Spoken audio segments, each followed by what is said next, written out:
Welcome, everybody, to the Living Your Career show. My name is Roisin Duffy. I'm a director at Blue Sky Careers. We are a recruitment and career advisory agency. And the theme of our show today, and it's in the backdrop of philanthropy, is knowing how do you recognize that sliding door moment in your career? And how do you know that you should step through? And also the profound effects it will have on a personal and professional level on your life if you do step through. My guest today is Rowan Foster. Rowan encountered and recognized that moment as being significant in his life when a close friend, Adam Smitty, died. Rowan was involved in the startup of the Smiling for Smitty program, a series of cycling and triathlon events. And Rowan, you have raised more than 10 million for cancer research at the Mater. I would also say that Rowan is the current Director of Corporate and Community Engagement at the Mater. Previously, he was the head of fundraising at Endeavour Foundation, and he also spent 2 years leading engagement for the organising group of the 2018 Commonwealth Games.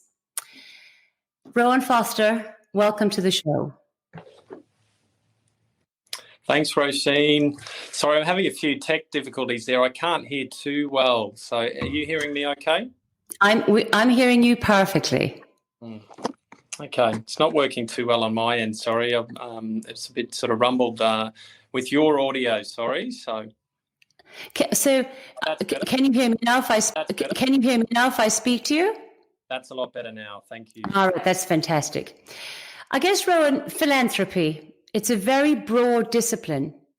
You know, it can mean foundation, it can mean charity, it can mean community organization, it involves individuals, it involves corporate organizations. It's a very complex subject. What does the notion of philanthropy mean to you? Yeah, thanks, Roisin, and sorry about the technical difficulties there. Get back. We'll work it out. Very important conversation about people's generosity. But look, I think that's a question I probably couldn't have answered sort of some 15 years ago. And you mentioned at the start there, a great mate in Adam Smith's answer, and that changed my life profoundly, both personally and professionally. So over the last 15 years or so, I've come to see philanthropy in all its forms. And I think, you know, people tend to think of that big term philanthropist when you hear about those very big gifts. But, you know, philanthropy in all its forms, it's about generosity of time, you know, talents and treasures. So it can be anything within that. And it's really about trying to better the life of others. But one of the things, and one of my great mentors in my early career, he liked to derive back to the original Greek meaning as well. And it was all about the term love of humanity. So, you know, I think many great fundraisers out there connect with that. And it's really about, you know, identifying what that unmet need or community problem and trying to provide a solution for that. And I think that's something that a lot of people can carry forward in their own life and their own values and certainly what they aspire to. I think we all experience, you know, a lot in our life. As I said, I've lost many people to cancer in my life. There's a lot of that notion of philanthropy. You know, it's really about trying to better life and better our communities as well. And that love of humanity is really such a strong term within that. Rowan, you and I met at the time that you encountered this significant moment in your life, which was, do I step away from a lucrative corporate life? There is no doubt that you could have gone in that direction. And do I do something that is profoundly important to me? Tell me a little bit about how you recognized that this was going to be a game changer for you in your career. Yeah, I think it was just something that was deeply personal and emotional in my life at the time. I will say I don't know how lucrative a career it was going to be, but I was early stage, fledgling. Trust me, you were going in the right direction. But look, I think what I found early on, and I connected with some, you know, our wonderful beneficiaries around the Smiling for Smitty activity and the Mater hospitals and healthcare being one of those. And, you know, I was just fortunate to receive some great mentoring and development opportunities with some of those organisations as well, but Mater in particular within that. And I think, you know, fundraising and philanthropy is something from a skill set point of view, which, you know, just sits really well with me as a professional and my own skill set, those things around relationship development, connection with people and communication as well. And I think when you match that with the purpose and the passion side of things, I think for me I think back, it was a pretty difficult decision at the time, and obviously something that I stewed on for a while there, and with family and close friends as well. But certainly, once making the decision, something that I don't regret for a moment. When you stepped into the world of philanthropy, was there an eye-opening moment that said to you, "Wow, this is a bit different to what I envisioned"? Because I think there's a lot of people out there that really have a keen interest in giving back, in having a career that matters to them, But there's a very big difference between the ideology of that and the practical outlet of that. Yeah, look, I think there's many rewarding moments. I mean, thinking back through my career, I think that transition into fundraising, philanthropy, I think about so many relationships and people in my life at the moment. I just don't see how they could have come into my life if it wasn't for that move into fundraising and philanthropy. So we've left a great legacy around a good mate that's passed away there in Adam Smitty, but so much and good has come from it as well. And I think there's many facets of fundraising, many different skill sets needed within that, and there's a lot of transferable skill sets as well. So I think it's a sector that continues to need good talent and good people as well. And we're continuing to see that. Everything that's happened over the last 12 to 18 months in a environmental sense, and COVID this year as well. But more and more there's significant community need. And fundraisers are at the front and centre with the generosity of their supporters in helping to solve that. You talked about the people that are required, and I'm thinking there could be a lot of people in corporate life. Can you hear me, Rowan? Yes, yep. Yeah. I'm thinking there could be a lot of people in corporate life, I'll come to volunteers in a minute because they're absolute, they're just God save us, those people. But I'm interested to understand, how is the fundraising, if we look at drought, fires, floods, if we look at COVID-19, anybody who's working in not-for-profit at the moment, and particularly the fundraising or the broader philanthropic side, money is tight. And people, from an individual perspective, from a corporate perspective, from a government perspective, I'm just sort of thinking, where do you see the changes? In fundraising, and what will that mean for the skill and the capabilities of those people that would now perhaps wish to join the fundraising sector? Yeah, definitely. And I think those big events you mentioned, like the heightened visibility of the floods, the drought, the fire, and that certainly led to some pretty amazing outpouring of community generosity and some significant and amazing funds raised through those charities that were on the front line and trying to help those people that were impacted. But no doubt behind the scenes there within those charities were some very talented people, the ability and the agility to get those campaigns to market very quickly. There's some really job-specific skill sets there that are transferable. And if you think about things like even digital direct marketing from the commercial world and what you might do for a banking product, for example, through to what you're trying to do to run an appeal in a digital environment as well, there's a really strong transferable skill set there. So behind the scenes of everything you see from the fundraising and not-for-profit sectors, people there, and I've been so impressed and blown away by the people I've met through the years that have, I suppose, either changed tact in their professional careers or moved through what are more and developing opportunities for undergraduate education and training and professional development for people to move into that world of fundraising and philanthropy as well.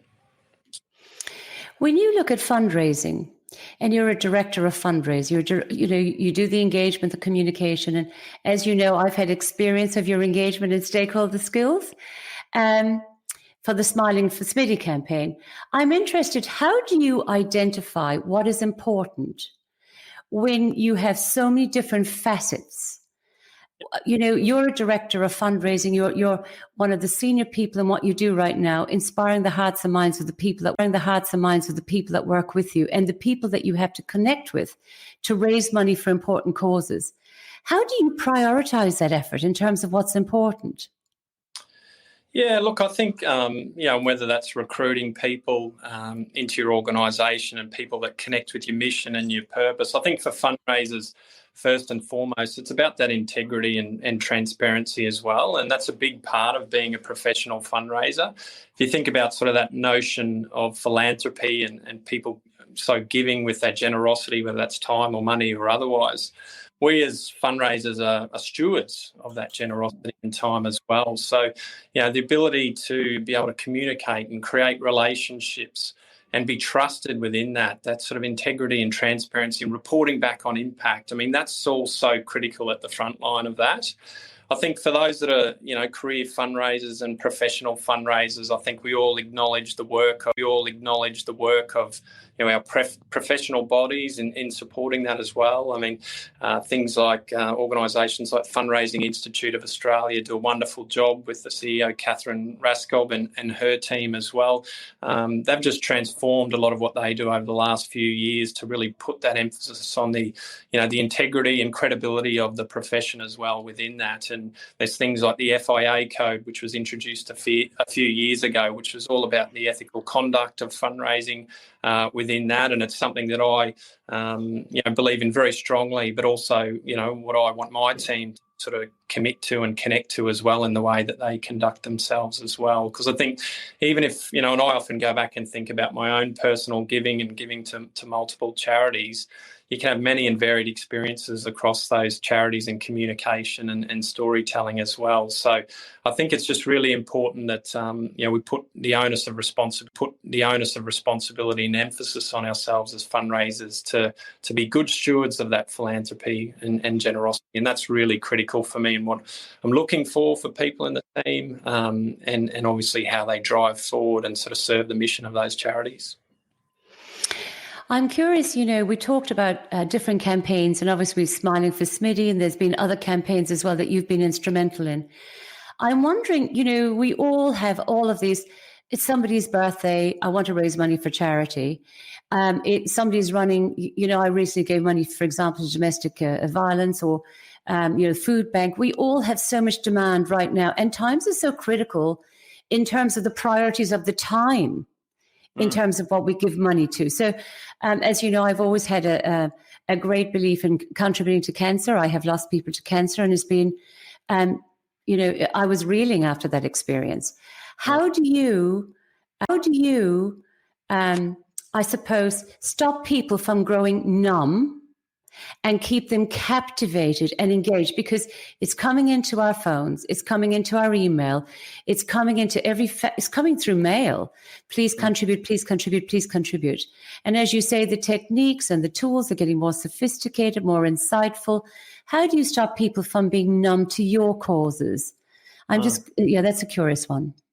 Yeah, look, and I think there's a lot of generosity out there. I think Australia is a community, such a generous nation, but there's also, so many wonderful causes out there as well. And I think, my connection or pathway into the world of fundraising came from exactly, similar experience, Roisin, and losing people in my life to cancer. And that's something that I'm passionate about and give to. But at the heart of it, as a professional fundraiser, we're trying to tell stories, and storytelling's at sort of the heart of what we do. And there are so many emotive stories out there that can be a really compelling reason to give, whether that's people undertaking cancer treatment, an unmet need in that sort of space. But I think the elements around good fundraising are problem, solution, and action based, and the donor or supporter seeing themselves having a role in solving that problem. So, it's really around articulating that, whatever communication channel it is. And, some of the more traditional or oldest forms of fundraising in those direct mail packs and the mail packs that people will get every tax time and Christmas. But it is the way the world works, and we talked about things, how you might market banking products, for example. There's a lot of sophistication and professionalism in the world of fundraising now as well, in taking these campaigns to market. But if you don't have a good, compelling proposition within that connects with donors and helps meet their philanthropic intent or their reason to give, then you're always going to struggle. So, for me, it really comes back to building a really strong case for support, where donors and supporters see themselves having a role in solving that problem. I remember you, as we know, from the Smiling for Smitty campaign, which I thought, really I felt that was synonymous with you and the very essence of your being. I'm curious what you learned from the Smiling for Smitty campaign that you take to other campaigns. And I'm talking in terms of your own personal development, in terms of your own professional journey, and how you then nurture and inspire that in the people who work for you. Yeah. And I think for those that don't know a lot about the Smiling for Smitty background, after Adam passed away, we wanted to emulate one of his dreams, I suppose, which Adam's dream was always riding, trying to cycle from Brisbane to Townsville with just a credit card in his back pocket. So it was called a credit card ride, and he'd often asked his coach and a great mate of mine, Mark Smoothie, to go do that credit card ride, and Sharky always said no. He doesn't know why he said no, but it just didn't seem like something he wanted to do. And after Adam passed away, it sort of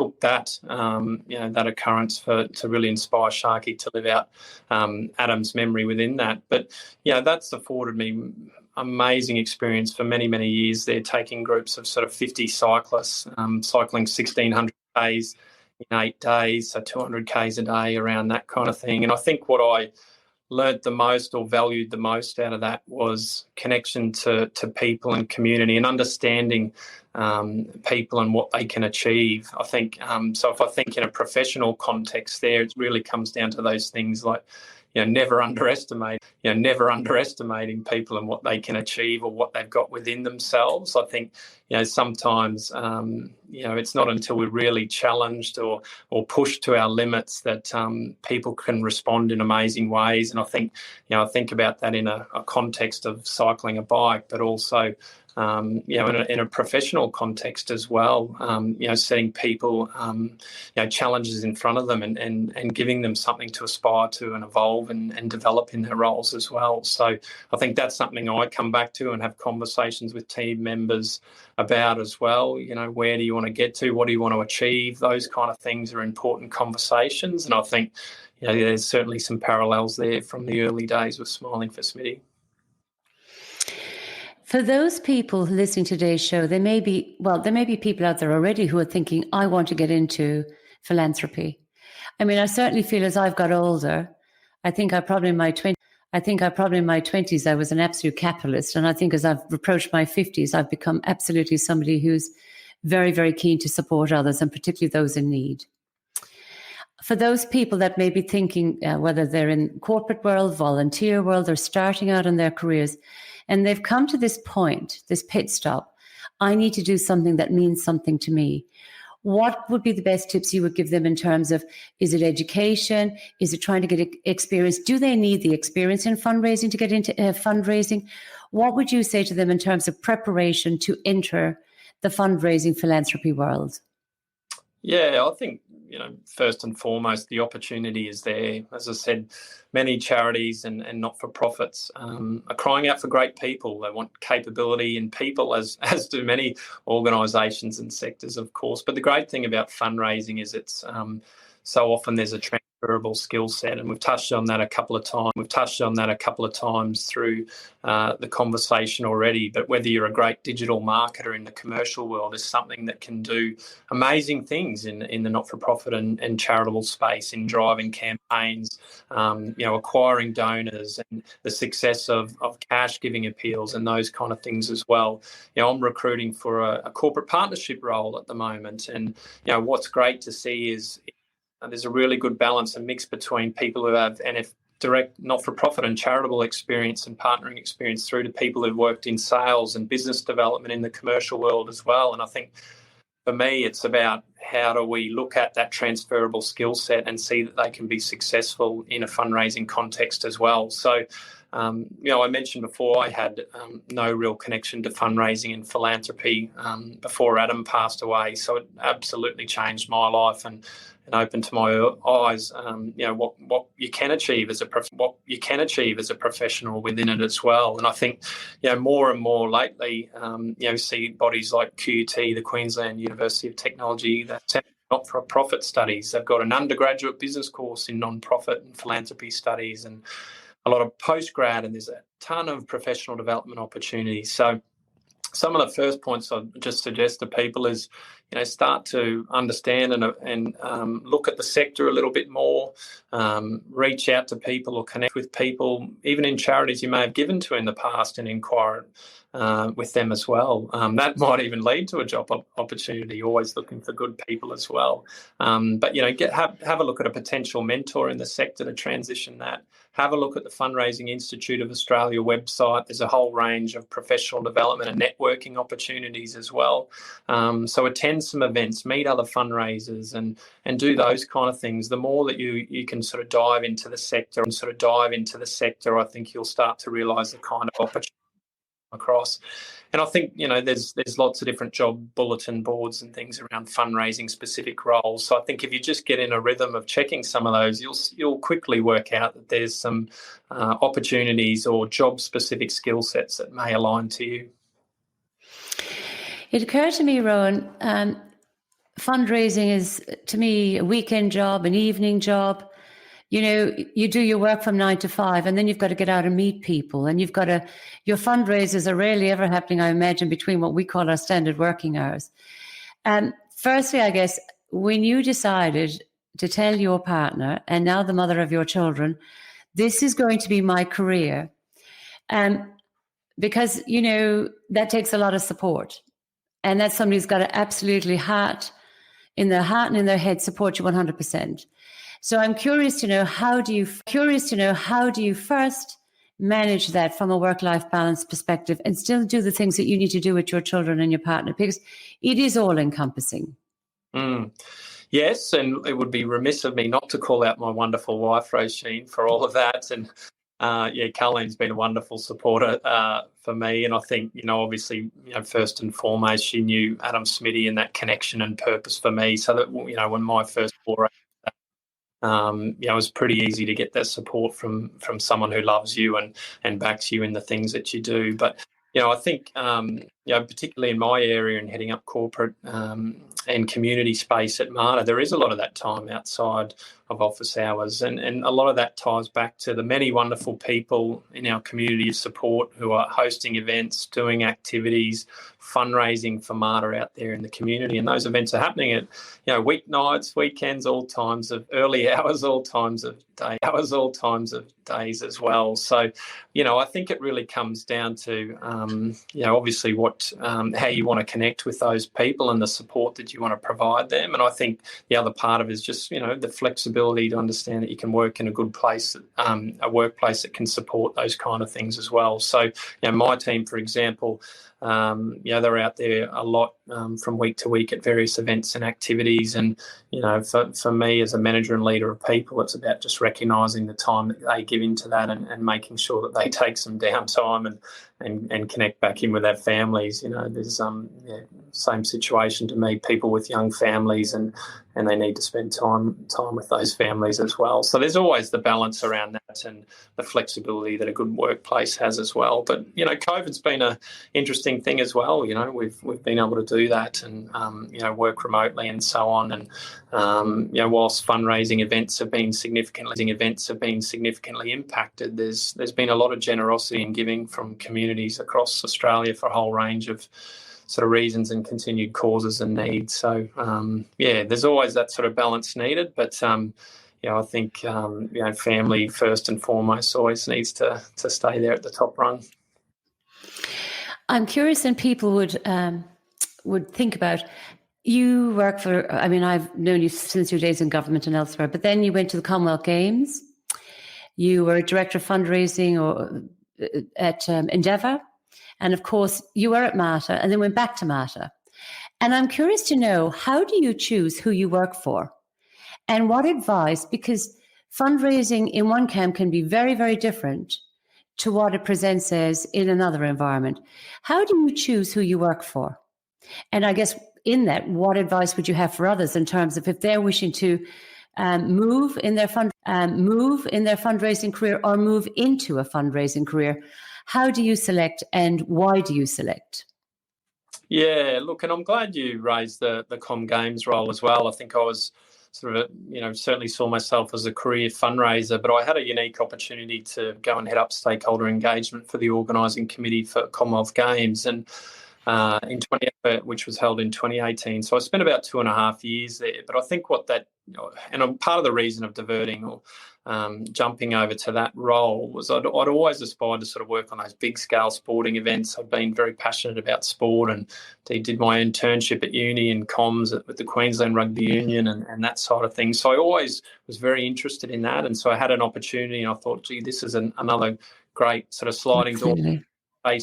Chase that sort of piece. But by the end of that 2.5 years, I think I really missed the world of fundraising and philanthropy. And I think what it meant around connecting with people and connecting with purpose and mission around good fundraising organisations as well. So I think that really just reinforced or steeled me to return to the sector and stay on that path longer term. I think what's critical for people moving into the sector or where they might want to move across charities, I think, I always start with connecting with the mission of a charity. And that was one of the reasons I returned to MARTA. I'm very passionate about health and wellbeing. And, for MARTA, they've been huge and very successful nationally and globally around cancer research. So for me, I connect very personally with that mission as well, around proactive health and wellbeing and all those elements too. So for me, it was an easy sort of decision to come back to MARTA in that sort of sense. So I think for people who are looking to enter into the sector, I think certainly, understand the mission and vision of those charitable organisations you're looking at and that. And the other part for me is ask the questions whether that's a director of fundraising or head of fundraising or a HR recruiter or a CEO, if you have the opportunity there, to ask about how they see the culture of philanthropy in that organisation. It's a really critical question that all senior fundraisers would ask, to really understand how engaged the broader staff, stakeholders, executive and board and those kind of people that are really important to the organisation is how engaged are they with the culture of philanthropy. And that's not just giving money. Talked about earlier, it's about giving of time or referrals or the ability for frontline staff to connect potential supporters and donors into the fundraising team. So that kind of cultural piece is really important. And so there's organisations out there that would certainly do fundraising, but they may be missing that cultural sort of piece, which can probably put a ceiling on what you can achieve. Rowan, we can't leave today's session without talking about volunteers. Yep. These people that give so selflessly of their time, that care so passionately about the work that they do. And I imagine COVID-19 has had a big impact on, firstly, with social isolation, your ability to run some of those events, as we've just discussed. But I guess we're now going into 2021. We're possibly looking at vaccination. I'd like to understand the role of volunteers, and how that is going to change, and I guess how you get your volunteers and rally your troops to be with you, to stay with you, and to stay true to the cause. Yeah, look, and I've seen it in a range of contexts, from the Commonwealth Games scaling up to 15,000 volunteers, through to the great work that many charities do, and the MARTA Foundation and MARTA Hospitals indeed run a really robust and strong volunteer program as well. Volunteering has certainly been massively impacted, as everyone understands or makes sense of what COVID means to volunteering as well. And, for us, a lot of physical events were impacted at MARTA, but also, volunteering across the hospital. So if you turn up at the hospital, there'll be, smiling faces of a number of volunteers will get you to wherever you need to be. And if you've ever been to those big hospitals, it's easy to get lost. So volunteers play a pretty important and trusted role within that as well. But I think I was just speaking to a volunteer last week actually, and just got, I suppose, the news that they're sort of starting to come back more online here at MARTA within the hospital as well. And I think just the level of happiness that brought them to connect back in that volunteering role, that can be really big,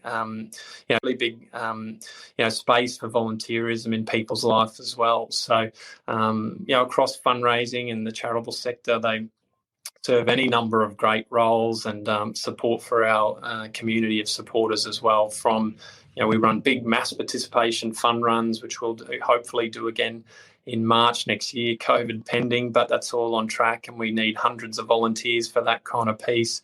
Through to that, we've had a wonderful volunteer for many years that comes in and writes thank you cards to our supporters and donors as well. So I think the key thing across all of that is, just communication within it as well, and obviously connecting with them regularly around both the impact that they make as a volunteer and, just managing the expectations in the current environment and when some of that stuff can start to scale up again. But, volunteers are at the heart of what many charities do. So we're so thankful to have that generosity of time and giving from people. And I think that's, again, just another great piece of the notion of philanthropy. It's not about just giving money, it's about giving time and energy as well. We're coming to Christmas, and a little goes a long way. And many people are in need right now. What would be your message to anybody tuning into this broadcast? What would you say to them? What is your Christmas message? And what is your hope and goodwill message for 2021? Yeah, look, I think, for Christmas, it's a time where there's a lot of different fundraising campaigns out there as well. But I think, it's about give as generously as you can. There's, identify the need that connects with you and your own philanthropic intent. And, if you can, give generously. I know it's been a difficult year for many across our communities. But, that need hasn't gone away. That need hasn't gone away across our communities either, whether it's, cancer research or the disadvantaged and the homeless, or, the lingering impacts of people and environmental sort of factors like the bushfires and so on. Charities rely on that generosity, and there's always those sort of peak periods where, like Christmas campaigns, are so important to the continued success and helping to achieve that mission as well.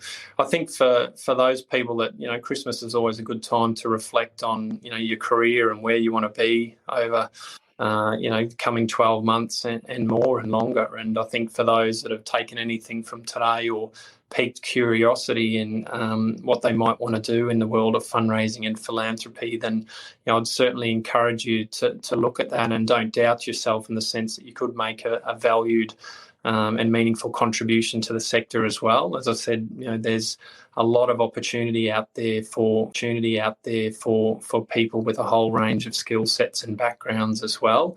It's not always a typical pathway, an education pathway to move into the world of fundraising and philanthropy. It's growing and there's more happening in that space, but I think it requires more of a considered sort of decision, or actually taking time to think about what you want from your role and, where you're headed professionally as well. Do you want that purpose? I've spoken to many good fundraisers through the years and, ask them what motivated them or got them into the world of fundraising. And, it's a pretty, common response to say I was seeking more purpose out of my career. And they've brought some wonderful talents and, abilities into the sector as well. So the message for those that are considering what their sort of future career looks like, please consider it and have a look. I mean, I for one invite anyone to connect with me and have a chat if they want to explore what can be in the sector as well. There's many different facets in the professional fundraising world, and I think there's many people out there that can bring those capabilities. Rowan Foster, it's absolutely lovely to talk to you today, and thank you for sharing your insight. I think for anybody who's listening today, a little does go a long way, and there are a lot of people in need. So if you have that little, give it. If you have time, if you have resources, if you have the energy, exactly as Rowan said, make time for others this Christmas. And we look forward to 2021 with, great hope and positivity, because that's who we are. We're strong and we're resilient. The Living Your Career show is every Tuesday and Thursday, Brisbane time, 12 o'clock. This Thursday, I'm going to be talking about how to dust off those CVs and get yourself ship-shape for 2021. So tune in. There'll be some insider tips and tracks on how you do all of that. Rowan Foster, thank you. Thank you for today. Thank you for your time, and thank you for your words of wisdom. It's been a pleasure to talk to you. Thanks, Roisin. Appreciate your time. Thank you.